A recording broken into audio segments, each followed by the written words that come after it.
All right. Hi, everyone. We are so happy that you are joining us wherever you are in the country or perhaps even abroad. This is our first webinar on high quality dual language immersion of the year. And today we're going to focus on family leadership and engagement. We realize that today might be a really opportune time to talk about this topic. So we're really grateful to have you join us.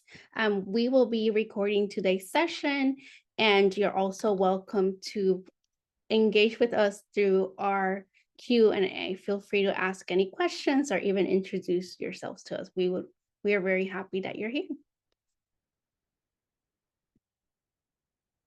Like I said before, today's the first webinar of an actual ongoing series. We've been talking a lot about high quality dual language immersion. And we are today's just like one part of a multi-series component of our webinar. Go to the next slide, please.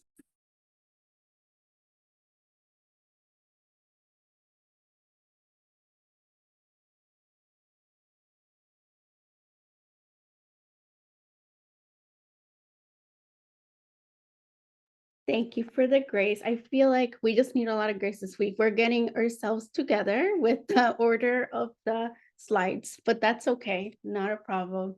The point of today's conversation is to really lift up the needs and the strengths of children that are dual language learners or emergent bilinguals, multilinguals, as they're often called. We have a series of reports on this topic where we're talking about access, but also quality. We understand those two components are critical to make sure that children can thrive. And we know that research is very clear. Dual language immersion is the gold standard for this population. So regarding equitable access to these programs, dual language is really one of the primary things that we can do to make sure that these children receive what they need to thrive. With that, we'll go to their next slide. I want to thank our funders, the W.K. Kellogg Foundation and the Heisen Simmons Foundation, for making this work possible. And I am so excited and honored, as always, to be in good company of our panelists. I'll let them introduce themselves, but they're coming from different parts of the country and with different sectors of the work that they do around dual language.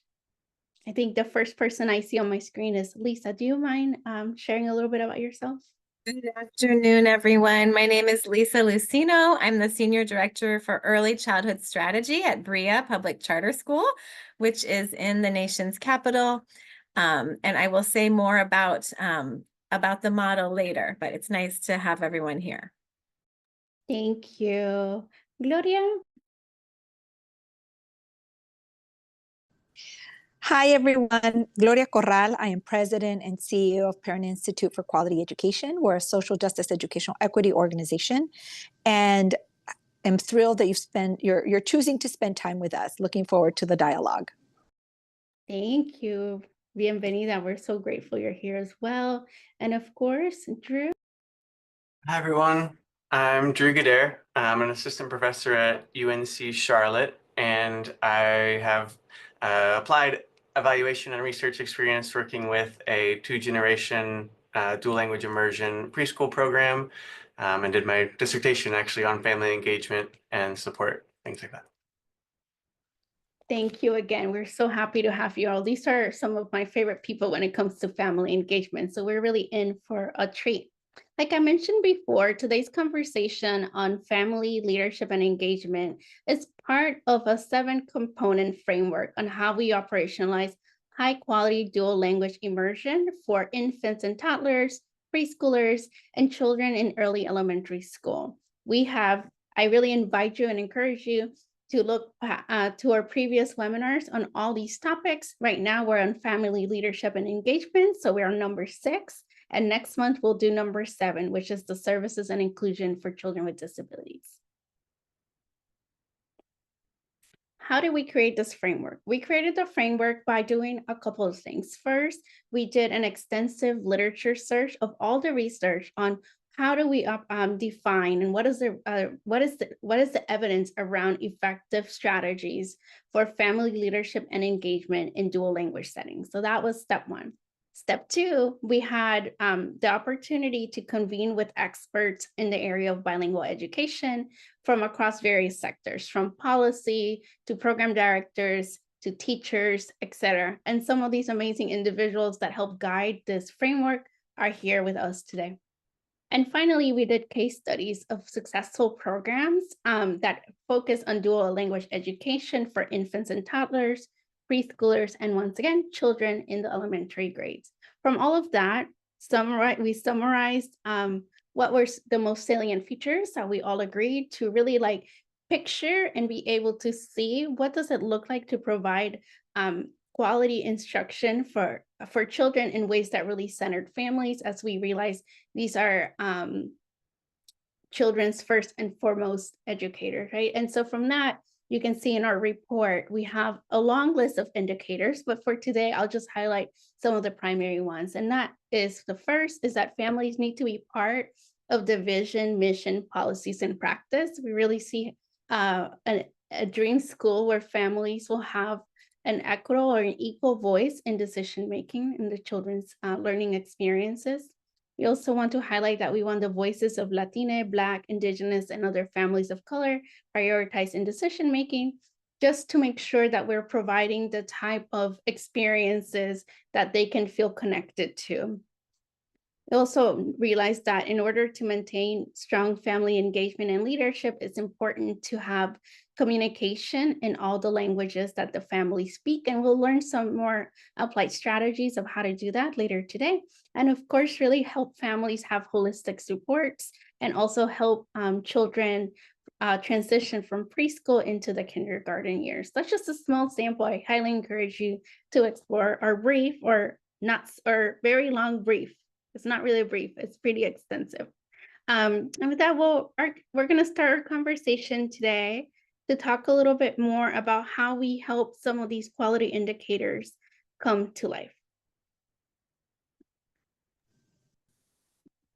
We can go ahead and please go to the next slide. All right, so now we're going to transition first to really talk about family leadership. If you're in the early childhood space, you know, you've heard the phrase family engagement quite often. But one thing that we would like to imagine is that we really have family leadership. We know that's really important. I'm going to ask you first, Gloria, if that's okay. As you mentioned earlier, you work at the Parent Institute of Public Education, also known as PICE. And PICE is a really wonderful example of how we can empower families so they can become leaders and partners with schools to help children succeed. Could you tell us a little bit more about what PICE, see my Spanish is coming out, what PICE is? It takes practice for me. What is this impact? I'd love to learn more. Absolutely. And thank you so much for the opportunity to be in community and share space. You know, I think the one thing that you can walk away knowing about PICE is that it is a critical construct around family empowerment. And I think that the leadership component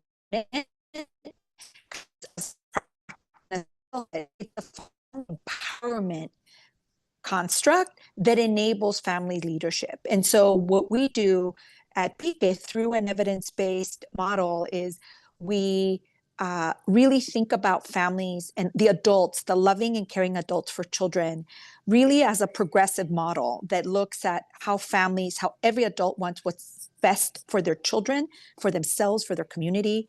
And we start with that assumption, and that guides every single decision. This is why I say it's a construct. It's a way of seeing families as having the autonomy, the skills, the abilities, the desire to do what's best for themselves and their children. And so with PICE, what the curriculum has demonstrated over the 38 years that PICE has been in existence is that when we support families with knowledge, meaning they know how the education system works, we develop their skill sets around areas of engagement and opportunities to impact decisions and be decision makers. And 3, we create a sense of community. What you really do is you create the ingredients, you have the ingredients for the kind of impact that we have demonstrated. We have a longitudinal study. We're actually completing our third longitudinal study because the impact that our strategies and our model demonstrate is that when you do that, when you treat loving adults in this way with these constructs, what happens is families, the adults are empowered to do three important things. One, be active participants in decision making. Two, develop their own sense of leaderships and skills so that they actually change their own trajectory. So many times the adults, after going through our courses, go back to get additional education in some instances. Equally important is that they see themselves as decision makers in the context of their family and in the context of their community.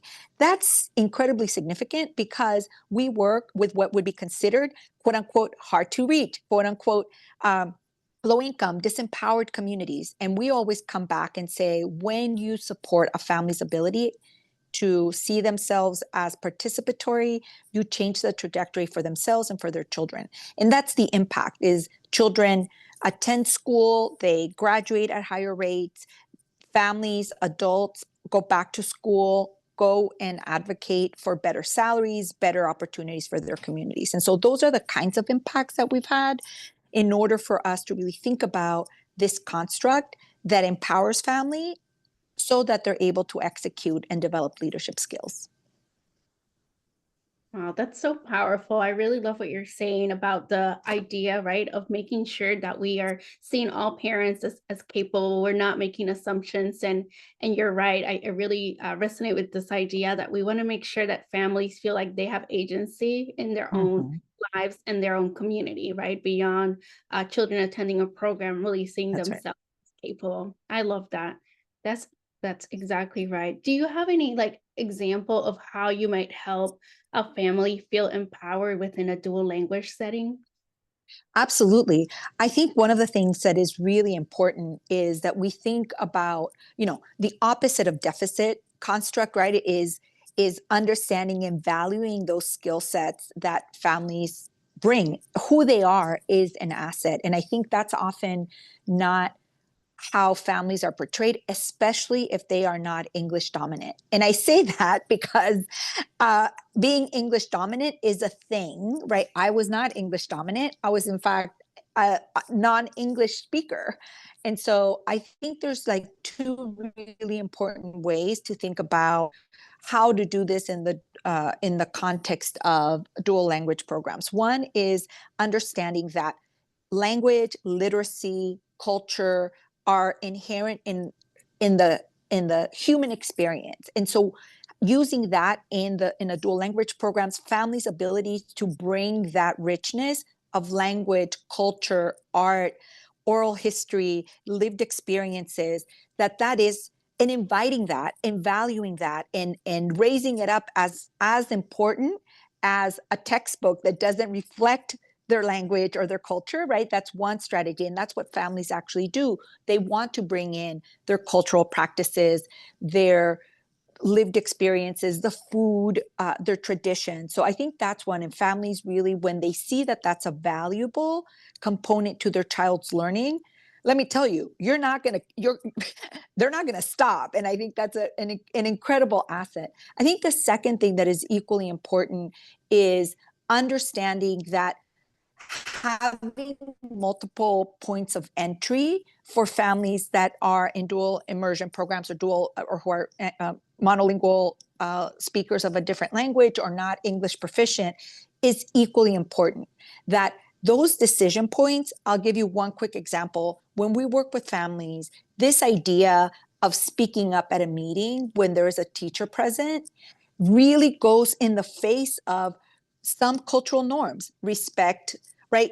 Especially if they don't feel that they had a successful educational experience, right? Like that point of entry for many families, especially families that are immigrant who might be recent arrivals, anybody that hasn't had a successful educational experience, means that that is not the point of entry, right? However, having multiple points of entry for decision making is structural decision that teachers, educators, program designers need to think about.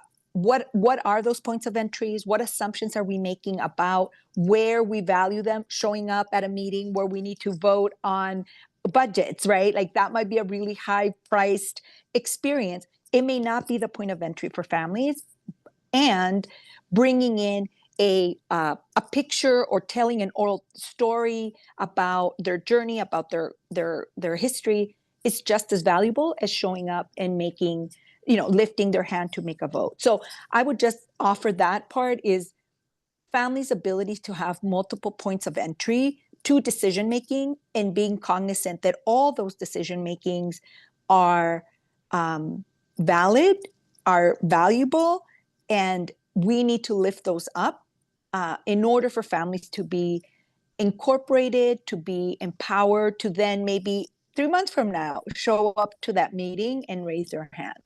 And so it needs to be progressive. It needs to be as a result of developing trust and being very intentional about what those opportunities are. Wow, those are so excellent. I'm sure participants are writing these down because I wish I had something to write with. Those are really wonderful. And just to sort of summarize some of your gems, although every sentence was honestly a gem, I hear what you're saying about really being conscious of families who may not speak English or in my experience, may not feel like they speak English fluently because sometimes those are two different things. And really being cognizant of families' lived experiences with schooling.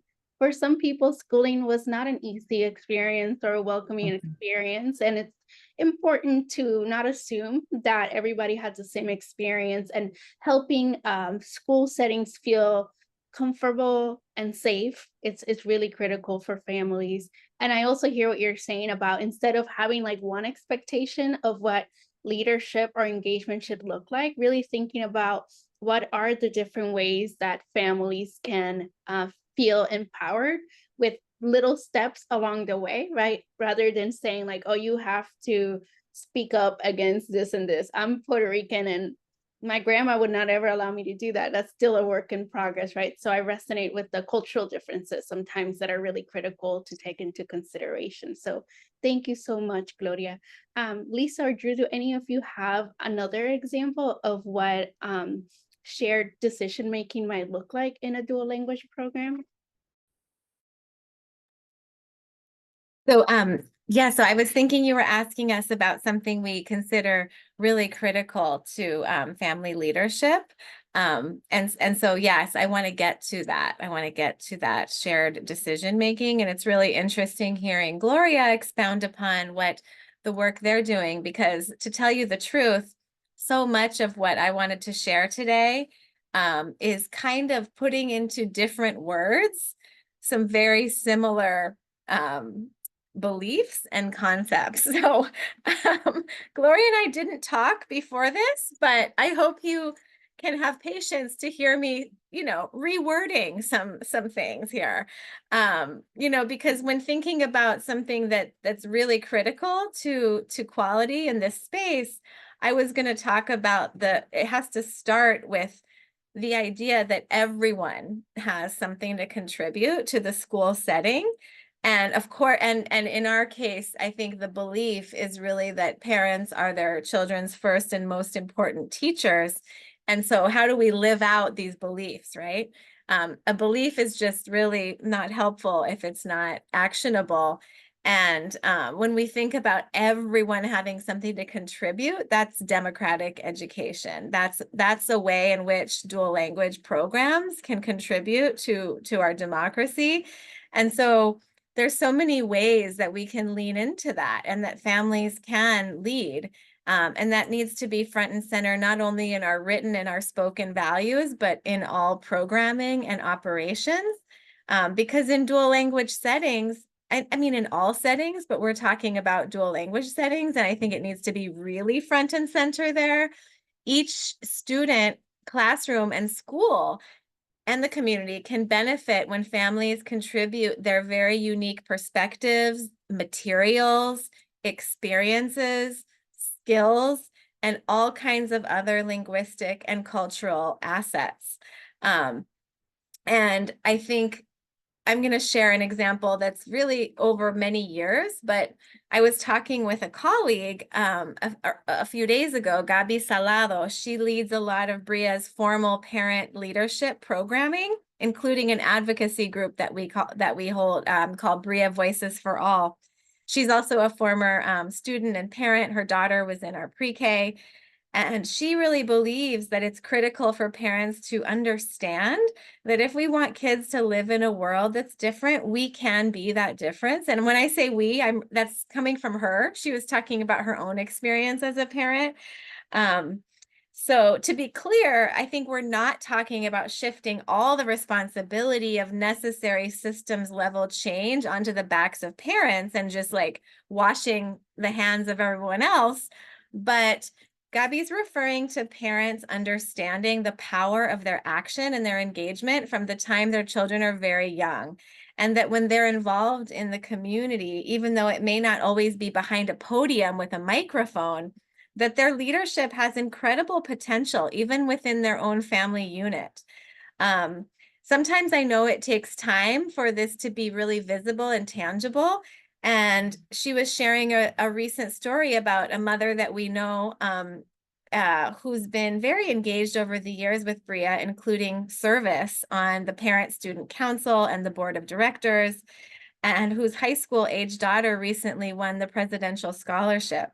And in her daughter's essay and speeches, she credits the leadership of her mother. So this mother, she's really able to look back and look forward at this pivotal point of her daughter transitioning into college and adulthood. And although, and kind of reflect on the impact of her leadership as a mother and a community member. And although this mother didn't necessarily she didn't have the same opportunities to finish her own education when she was younger, and may have internalized some of these messages that her value was limited to her role as a worker, when she restarted her education as a mother, her perspective about the value of education and her role within it really shifted as she stepped into these various leadership spaces. And so her daughter's essay really, all over the place, it says, and she says, I am the way that I am because of my mother's leadership. And she gives credit to her mom all over the place. So I think there's so much power in this more expansive understanding of what leadership is and how leadership leads to action, which leads to change and positivity. So thank you. No, thank you. I have goosebumps. I really appreciate you sharing this story. It centers us, at least for me, in how important it is to really remain so committed to empowering families. And sometimes, in my perspective, it's like sometimes we just have to remind families how amazing they are and the power that they have to make changes for their families. Because when one person feels empowered, I bet that children are going to feel empowered. And like you said, we start changing families, but also communities and society as a whole.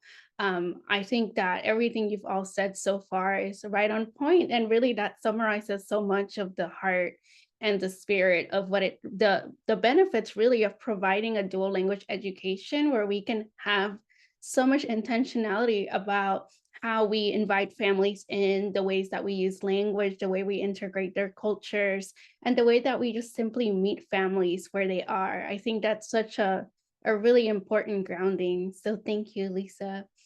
Drew, did you have any examples you wanted to share about in your experiences? Have you seen shared co-decision making? Yeah, I think to me, a lot of it starts with just an intentional focus on creating these spaces where families can bring their full selves and feel comfortable bringing their full selves, their culture, their language, feel that they truly belong, and really develop strong connections, both with preschool team members, but also with other families. And through those connections, having the ability, when you develop that trust, have the ability to share, like, this is what is really important to me. Say, like, this is what I'm struggling with. And as a new parent, I feel that some too of it. It's hard to say I'm struggling with this. It's hard to say these are the questions I have. But having that space where you know you belong, where your culture is reflected, where in a sense you're co-designing the environment. You have a say in what that environment looks like, the classroom, the preschool, the topics discussed in family cafes or family workshops.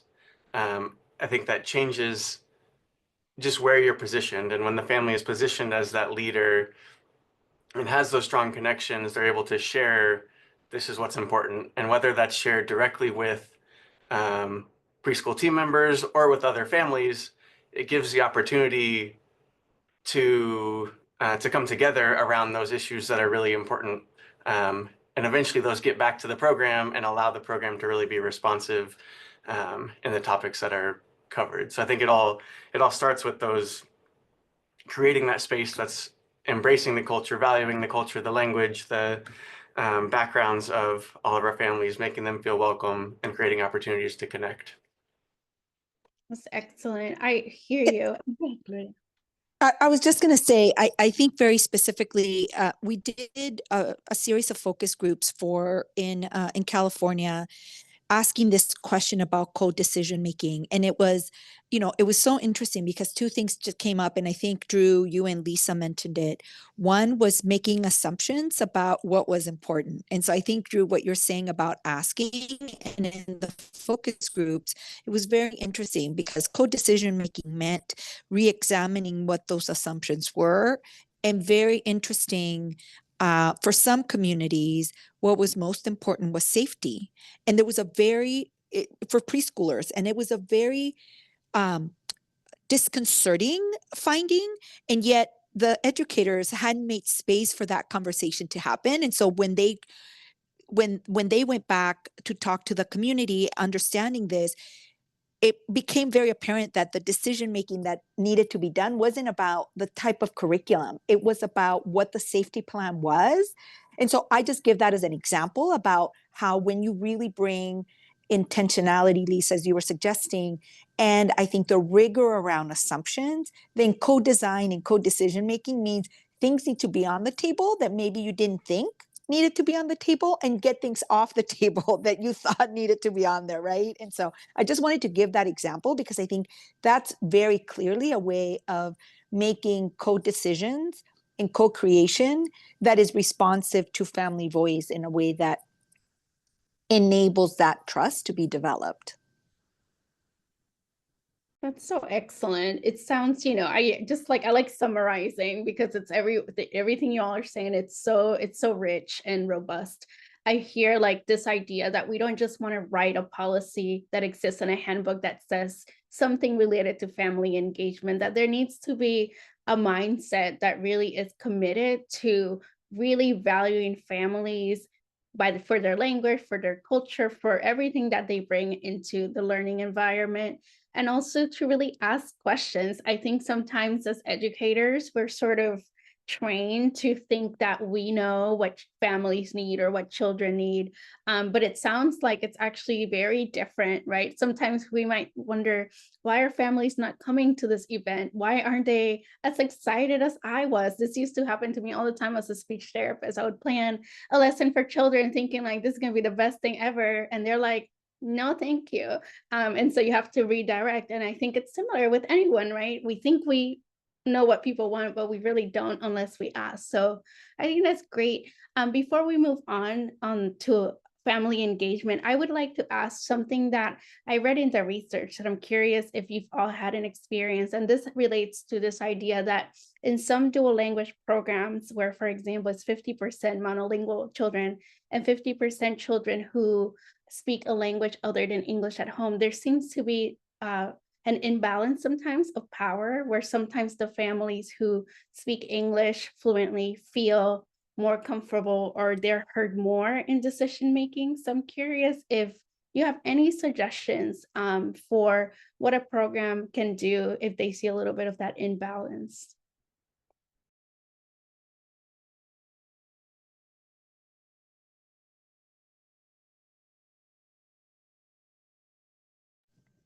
Lisa, it seems like you might have something to say. We don't have that imbalance. I've seen it in my personal life more. So we don't actually have those those inherent messages that there's sort of like a language of power, and we actually don't experience that dynamic here. I know that it's very prevalent, and I have some ideas about ways to address it.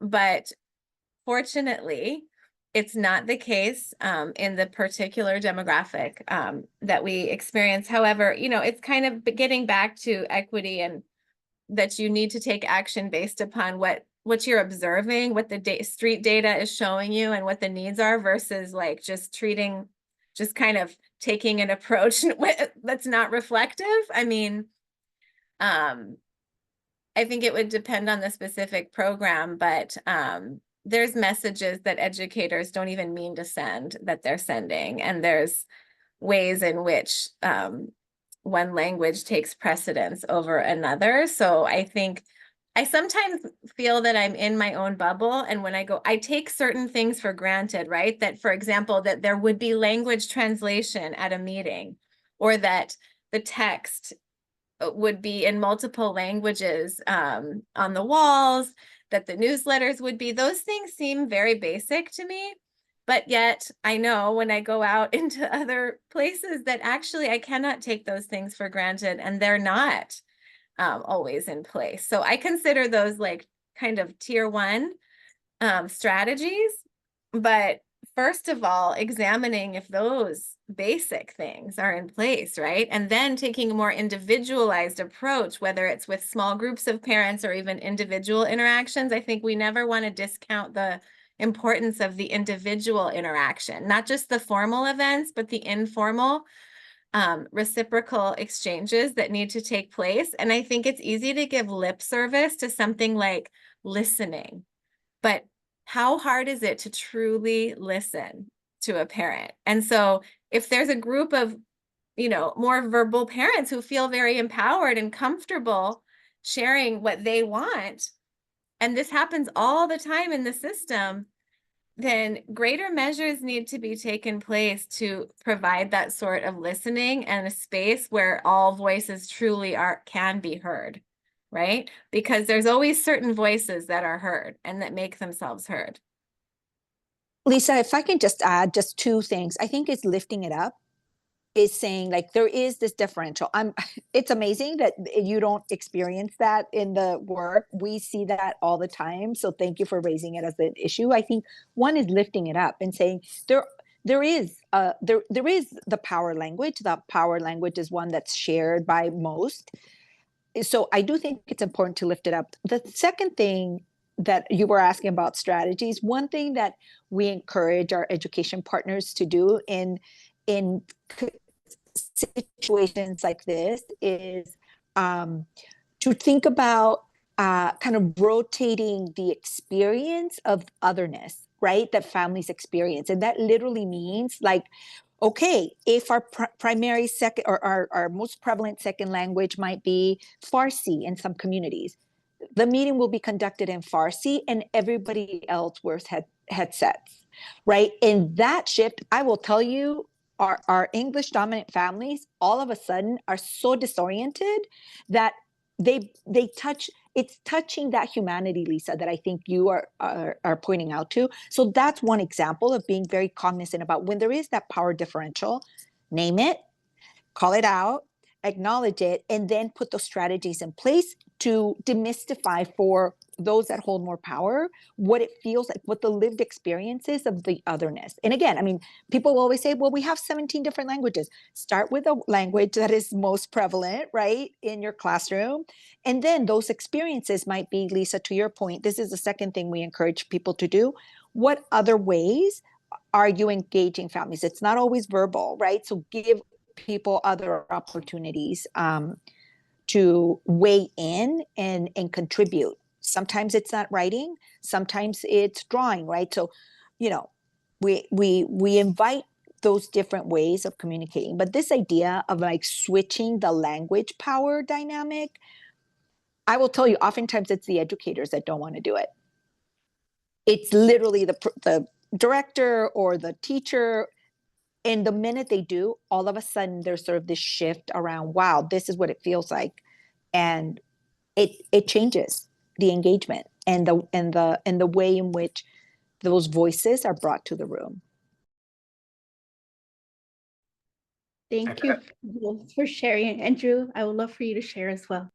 I was going to say, I think those are great points. And I think it starts with just recognizing the power dynamics and the power implications and bringing those to the forefront.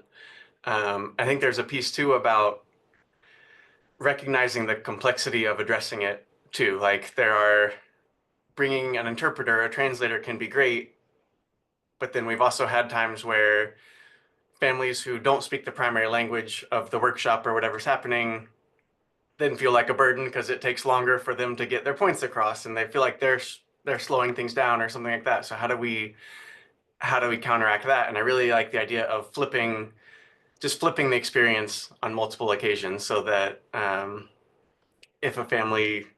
so that all families have the opportunity to be in that, be in the dominant language of the conversation, but also be in the secondary language of the combination, and kind of see how that feels, and hopefully can help navigate the barrier of, I don't know how to say this, kind of semi-bilingualism, where maybe I have some skills I do understand, but I don't feel quite comfortable to share.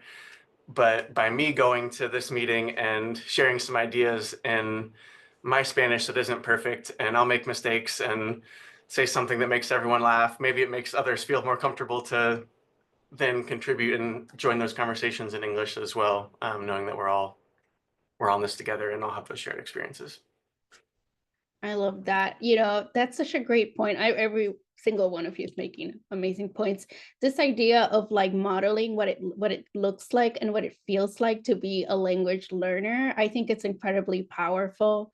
If we're not careful, even in a dual language program, we know that English becomes the comfort language, it's the language of power and prestige. And so we want to make sure that we are sort of decentering English sometimes in order to make sure that everyone has a voice. And one thing that we've learned in our recent research with families is that, we'll encourage them to answer and respond to our questions in any languages or modalities that they feel comfortable with. And we've been able to work with families, for example, who speak Mandarin, and no one in our team speaks Mandarin, but just by kind of letting them know that it's okay and that it's not about centering our comfort or ease as English speakers, like they are totally fluent and they're speaking in all the ways, and that really aligns with the research of translanguaging. So using all your languages and all your modalities to communicate. So using that with families, we have found to be incredibly important, and also respectful. Like you don't need to change who you are in order for us to bring you in. Yeah, I don't want to skip us too far ahead into outcomes, but I think that you're reminding me this talk about language and language access, something that I was going to talk about when we maybe get to the section of more talking about outcomes is I can talk about a lot of like qualitative and quantitative outcomes, but something I mentioned earlier, that intentionally creating these platforms and spaces for parents to take on leadership roles. And we have a parent advocacy group, and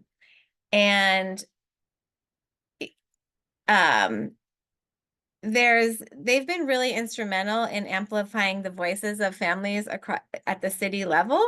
And the issue, they choose what they want to engage in. And actually this year, they're currently working on the local language access law, which is established, but not necessarily implemented across all agencies.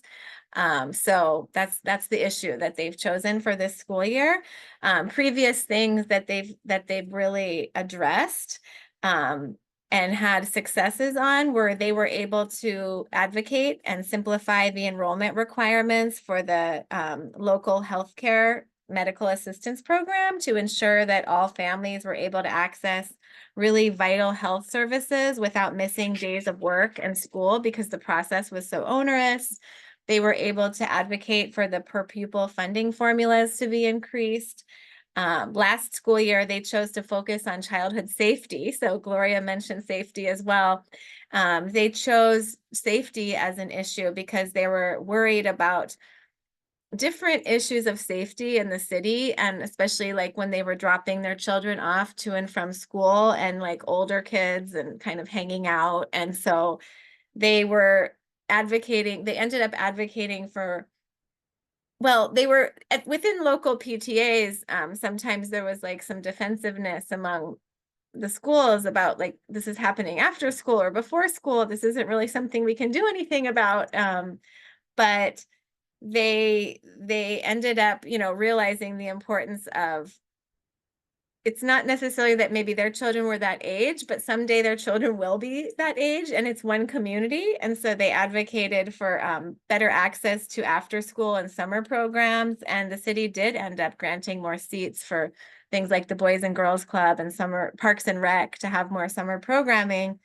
And they realized that advocating for things for older children benefited everyone. So those are just some examples of outcomes that aren't necessarily academic outcomes. I could talk about our pre-K academic outcomes and the quality rating system, but I'm choosing to talk about those parent-led efforts that had a ripple effect across the city. That's awesome. I also love this idea of like, yes, academic outcomes, but that's not the only thing, right? We know children are whole beings existing in families, in communities, et cetera, et cetera. So I love that idea of just really being conscious of helping families have a collective impact in their communities, because if communities are well, then families are going to be able to be well to help their children develop well, and it is all very connected. It's not just that specific family and child relationship. So thank you. No, we love the outcomes, and we can't stress it enough. Like, all of these things that are being said are so critical. And it really goes beyond doing a one-time event for families or a couple times a year. It's really ongoing, intentional, and comprehensive. And so with that, we'll talk a little bit more about family engagement. And what I love is like what I'm hearing you all say, it's like there's such a connection between engagement and leadership. In order for families to feel like they are helping make decisions, big or small, in programs, they need to feel safe and engaged and seen, right? It's really important for families to be seen and accepted for who they are. And we know that for children that are dual language learners, being in these environments where they're receiving instruction in two languages is key. And for family engagement to be effective, you've already heard the experts, but I'll just back up what they're saying with research. Research says that it's important for family engagement to be inclusive of families' languages and cultures, that we focus on authentic relation building and also providing families with holistic support. We've already heard some amazing things about BRIA. I can never stop hearing things about BRIA. I've been hearing about them for at least 2 years, and I just love everything they're about, and of other programs that we're about to highlight in a second. One thing that we haven't talked about just yet directly, Lisa, is about your 2-generation approach at BRIA, where both children and families receive educational and community support. So do you mind sharing a little bit more about that model of what that looks like and how you also like caregivers for participation? Sure, I realized that I hadn't really explained that. So yes, we are, I think I said we're in DC, and we offer a cohesive model of early childhood, adult education, family integration programming, and comprehensive wraparound services. And this holistic approach is, well, I think I did say what it's rooted in, but it's in this belief, right, that the success of children and parents are really intertwined. And that by providing culturally responsive, family-centered programming, families then are better able to achieve their educational and career goals, which in turn will lead to long-term stability and economic mobility. So the model that we have of integrated learning, we have early childhood, adult ed, and we have a strategic partnership with a federally qualified health center. And so together we provide a social change model that addresses healthcare, education, and social service needs simultaneously. We are public and open to anyone who in the district who wants our services. And children ages 0 to 5 enroll in bilingual classes. The pre-K is a 50-50 English-Spanish model with support for maintenance of other languages, We don't have staff that speak all the languages, but we do have staff who speak, you know, some of those languages, and of course, many Spanish speakers. And the classes for children are Reggio Emilia inspired, and the parents are participating in furthering their own education or earning workforce credentials. We have a medical assistant program and a child development program. So that's a little bit about the model. I love that. I think it's such a, I would love hearing about this model every time, and the way that you've all collaborated with different agencies that support the whole child and family. I think that's incredibly important. Once again, these are all things that are aligned with best practice. We recognize that doing those things is, I'm sure, difficult and it takes time, but just if we could start thinking about how we can support both children and families, I think that's always a really great thing that we can implement. And speaking of wonderful things we can implement, great segue between Lisa and Drew, another wonderful program. I'm a big fan of so many programs across the United States. And Charlotte Bilingual, it's one of those programs I'm a big fan of. You heard Drew talk a little bit. He said something about parent cafes, and maybe you're like, do I get to eat? Maybe it's time for you to have lunch right now. Maybe there is food at parent cafes, but what else is in parent cafes? Can you tell us a little bit more about how you have all done that at Charlotte Bilingual?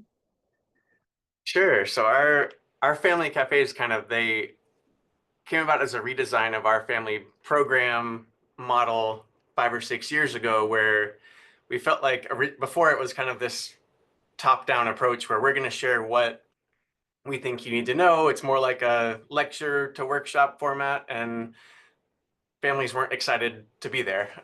So we kind of tried to flip that on its head and say, well, families know their experience the best. Families know what questions they have the best, what they need the best. How can we design a new program that is more responsive to families' strengths, needs, interests, questions, and more engaging, so that recognizing those strengths, that it's not just an expert sharing these key pieces of information, but providing opportunities for families to share their experiences, their resources, their strengths, what's worked, what questions have come up, and really create opportunities for our families to learn from one another, not just learning from one person leading a workshop. I think that starts with trying to collect information about what families are interested in, what would be helpful, and providing multiple mechanisms to do that. So through those relationships where families can bring up their questions, but also through surveys where maybe a family isn't as comfortable raising an idea in a meeting, but can also provide it anonymously or with their name on it through a survey, through the cafes, and then designing conversations where we share information about that topic, and but also provide space, whether it's in small groups or large groups, for families to connect. And when they're in person, if there are opportunities for food, that's always a good thing too, a good component of the cafe. But creating those informal spaces to share what have your experiences been in this area. And I think a part of that goal is providing resources and information on the topic, but it's also adding to that experience of community and the opportunities to develop connections with other families with shared experiences who have expertise in those experiences, and recognizing all the resources, like we've talked about before, all the resources and assets that our families have, that they can really benefit from one another's resources and assets. And we've seen that in multiple ways through the connections that our families develop, whether it's offering rides, sharing resources during the pandemic. I know one of my favorite quotes, a mom talked about creating this WhatsApp messaging group called Mamas Latinas, and sharing whenever masks were being shared or food was being shared during the pandemic, during a time of crisis, to find support, find resources through community. And I think we can see how that could be relevant in today's climate as well, where sharing information, sharing resources with one another can be helpful too. And yeah, I think it all goes back to just recognizing and elevating family strengths and expertise, so that we can incorporate that into our program, but also creating opportunities for families to support one another and share their strengths with one another. And some of this is based on my prior experience with our family programs, but I would love maybe at a future one, would love opportunities to hear more from Iggy and Marta and Susie, who have created an Aprendiendo a tu Mano program and different ways of engaging families in their children's development. I think would be an awesome next step moving forward too. Yes, thank you. Recognize I them love and your- their work. No, that sounds so good. You know, I love what you said that you all had a kind of a traditional programming around family engagement of doing like seminars or topic areas, and then you really changed that around by gathering data from families. I was really struck by that idea of doing surveys and using different ways of gathering information to know what families wanted.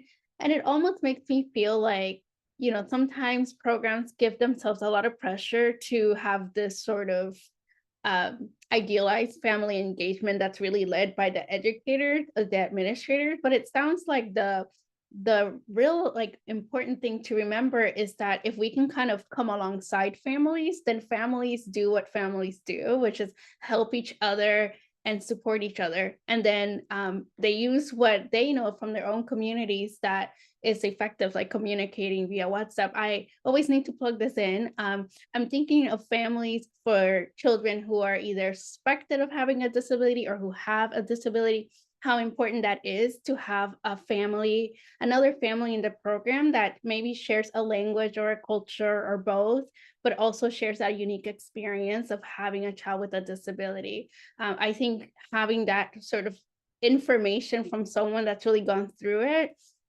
probably at a similar time or maybe a little bit farther along, it's incredibly important. So I'm kind of foreshadowing next month's webinar, but it's really important because it's all like I always said, our framework has sections, but it's all integrated at the end of the day. We'll ask a few more questions. I think you've all shared amazing examples of how to embed families' cultures into the family engagement experiences. But I'd love to hear if you have like one more example or story that you could share of what this could look like. I know sometimes like we're all like, we have these grand ideas, but it helps sort of crystallize once we can see like a really concrete way of like, this is how we make this engagement activity or event really culturally representative of the community the program's in. Does anybody have an example like that that they could share? I can share one real quick. This is in a community we serve with families that are indigenous and very diverse community. And you know, this idea and the traditional way of doing bake sales, I think was like a family fair with resources. And so it was a really wonderful opportunity that came up really as a result of families not showing up because families didn't know. And this is what we learned about it because a parent came to us and said, can you teach me to bake brownies? And it became this whole conversation about, you know, curious, like, why? We'd love to help you. Tell us more, you know, a conversation. And ended up being that really what unintentionally was happening was sort of this bias about how families become engaged is through these events, right? But anyway, it was a really good example of like peeling the onion a little bit, pulling back the curtain. And what ended up happening was it became a food fair, and it was the most attended quote unquote event. But to Drew's point, it was really an opportunity for families to come together to cook together. And they understood like someone learned how to bake brownies, of course, and somebody else learned how to make a curry, and somebody, right? In that sense of community and seeing each other as resources, I think was an example around how you take this perspective and embed it into a practice, right? So the practice was a fair. It had to be re-examined in order for it to be reflective of the community. And it was because parents were wanting to participate. In the case, they came to us and said, help me learn to bake brownies. And then it opened up a dialogue with educators about the intent, and then what's the strategy. And so I offer that as an example because I think it's that ability to question and be curious that leads to changing practice. I love what Gloria just said. So many things about it. And I have lots of bake sale stories that someday I'd love to talk with you about because they're so rich, and food is something that can build bridges. It's something that most of us care about. And I have examples of fails and successes when it comes to bake sales. And just today, actually, I was talking to a toddler teacher who was sharing that at her previous school, it was kind of like a fair. It was like all the teachers, like they were selling things, and it was kind of like a bake sale, but more like a fair. This conversation all started because I was looking for some atol de elote and I couldn't find it, and she makes it. But you also said a word, curious, and I think, curiosity, that's the thing. If we don't have curiosity, then how do we even move forward? And that's a whole nother, we could do a webinar just about curiosity. I think that's a core mindset and, quality that just needs to be engendered with everyone. So thank you for saying the word curious, Gloria. I love that too. And I can add, I think, a few ideas of just inviting families to even do simple things like decorating the bulletin boards in the preschool or decorating the classroom, things like that are ways to just, around topics that are related to their culture, bring in their family history into the school space so that when new families come in, they might see themselves in that. I think someone with like family get-togethers, if there are opportunities to connect with families who maybe work at a restaurant or have food distribution businesses, to bring in food to share with others. And one of my favorites was this was a few years ago, we did the great tamale cook-off, or La Gran Tamaleada, and it was designed around so everyone could, if you want to enter, you can bring tamales or your country's version of tamales. So it's not all that rigid, but everyone, I think there were 10, 12, 15 different types of tamales that were all being shared. And it just created an opportunity to share some of your history, share some of your cultural background, start conversations around food, share and come together and learn from one another. So that was really fun. Love that. I love food. So, and I think a lot of families resonate with food. Food is a big part of many cultures. And I think the idea that we can expand beyond our own definitions or even families' own assumptions of what you consider a baked good. I was like, I don't think I know how to bake brownies either. Let's be honest, But I think that's important. That idea of being curious. I've heard so many wonderful things. I just want to thank you all so much for being who you are in these spaces. We need you all. We need each other now more than ever. And I just feel like it's really helpful to hear these stories and positions of care, compassionate care for families, seeing who they are, valuing everything about them, creating safety and nurturing interactions, and allowing them to feel empowered to make decision making. I think that's so crucial. It always has been, but now it feels even more pressing. I know we are kind of at time, but I will like to close with if anybody wants to share one thing that they would like for us to consider at this time as we are that we want to support families in the context that we're in. If anybody has like one final thing that they'll like for all of us to remember or maybe reflect upon, we'd love to hear that. I can start. I think that in this moment of uncertainty, I would ask everyone here who has joined us, who cares deeply about this issue, to think about two things.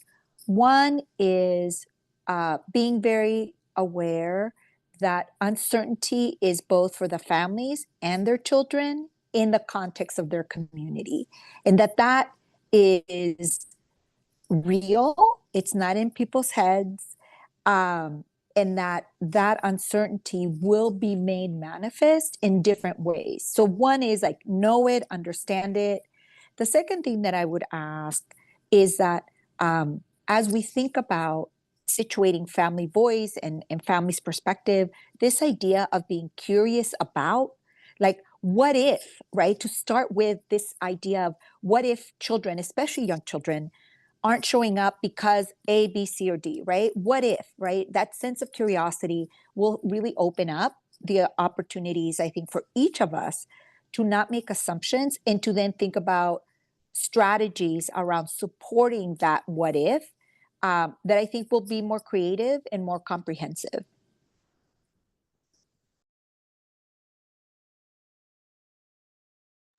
Thank you. I can just add to that. I think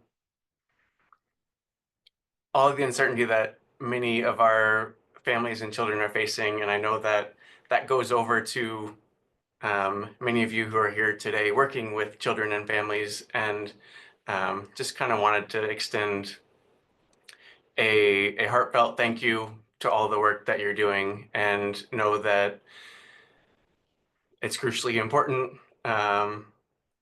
and that you're not alone. And I know it's different in different contexts where there are spaces that might be, you might know that.